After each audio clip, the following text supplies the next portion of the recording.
A successful AI pilot can be strangely misleading. Everything may work perfectly in the demonstration. The data is clean, the team is focused, the environment is controlled, and everyone leaves the meeting feeling that the project is ready to scale. Then reality begins. The project has to connect to old systems. It has to deal with incomplete data. Security teams get involved. Legal asks questions. Users behave differently from the pilot group. Costs begin to rise. The process around the technology turns out to be much harder to change than expected. And this is usually where the real test starts. Welcome back. I'm Piero Salime.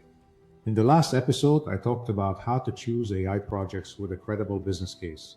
This time, I want to look at what happens after a promising project has already been approved. Why do so many pilots struggle to become part of everyday operations? Rand has noted that by some estimates, more than 80% of AI projects fail. I would not treat that as a universal benchmark, but it does point to a real problem. There is a large gap between proving that an idea works and building something an organization can depend on every day. During a pilot, teams can compensate for weaknesses without even realizing how much they are doing. They can clean the data manually, they can fix unusual cases by hand.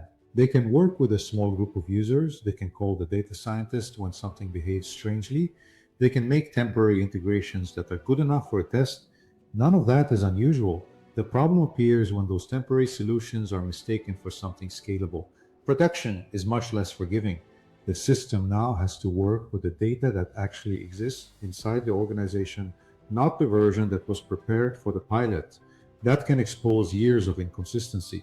Customer records may not match. Product definitions may vary across departments. Important fields may be missing. Different teams may disagree about which source should be treated as the truth. At that point, the AI project becomes dependent on a much broader data problem. And that problem may have existed long before anyone started talking about AI. This is one reason I think executives should be careful when they hear that the model is working. The model may be working perfectly. The surrounding organization may still not be ready. The workflow is often where this becomes even more obvious. Imagine an insurer using AI to review claims faster. The technology might cut the initial review time from hours to minutes. That sounds impressive. But if the claim then enters the same approval process, waits in the same queue, and requires the same manual checks as before, the customer may see very little improvement. The AI has accelerated one part of the process, while the rest of the organization continues at the old speed. McKinsey has found a strong relationship between workflow redesign and financial impact from generative AI, and that makes sense. Technology creates the opportunity. The value usually appears when the organization changes how work is actually done. That may mean removing steps that are no longer needed, changing who approves what, giving people information earlier, allowing some decisions to happen automatically, or changing the role of employees so they spend less time on routine work and more time on judgment. These are operational decisions, and they are often much harder than selecting a model. Ownership creates another problem. A pilot can survive for quite a while because a small group of motivated people keeps pushing it forward. An innovation team may champion it. A technology team may build it. A vendor may support it closely. That can work during experimentation. But once the system becomes part of the business, somebody has to own the result every day. Who is responsible when performance drops? Who decides whether the system needs to change? Who pays for ongoing support? Who trains new employees? Who handles complaints? Who is accountable if the output creates a bad customer outcome? If those answers are unclear, the project has not really completed the transition into operations. Integration is another area where the cost and complexity often appear late. Enterprise AI rarely sits on its own. It needs access to existing systems. Customer data may live in a CRM. Financial data may sit in an ERP. Documents may be stored somewhere else. Identity and permissions may come from another platform. The pilot may have connected to these systems in a temporary way. Production requires something far more reliable. The connections have to work every day. Failures need to be detected. Permissions need to be managed. Changes in one system cannot quietly break another. That work is not glamorous, but it often determines whether the project becomes dependable. Governance tends to arrive at the same moment. During experimentation, teams often focus on what the system can do. Once it goes live, The questions become more concrete. What data is it using? Is any of that information sensitive? Can the output affect the customer, employee, or citizen? Can someone challenge a decision? Does a person need to approve certain actions? What happens when the system is uncertain? Can the organization reconstruct what happened afterwards? These questions are easier to deal with when they are considered early. When they appear at the end, they can delay a project for months. Security works in much the same way. Once an AI application begins accessing real systems, security teams need to know exactly what it can see, what it can change, and what happens if something goes wrong. That can mean identity controls, monitoring, audit logs, vendor reviews, data residency checks, and additional testing. None of this is unusual for enterprise technology. It simply becomes visible once the experiment starts becoming operational. Then there is adoption. This is probably one of the least technical reasons AI projects struggle. People may not trust the system. They may not understand when to rely on it. The new tool may create extra work rather than removing it.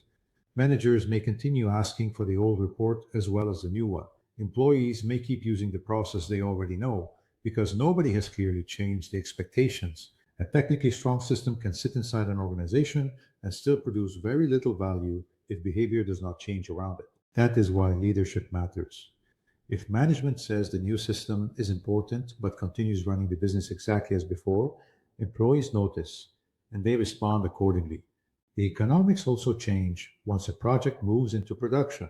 A pilot may only process a few hundred cases. At scale, it may process hundreds of thousands or millions. Now the organization has to account for model usage, software licenses, infrastructure, integration, monitoring, human review, support, and maintenance.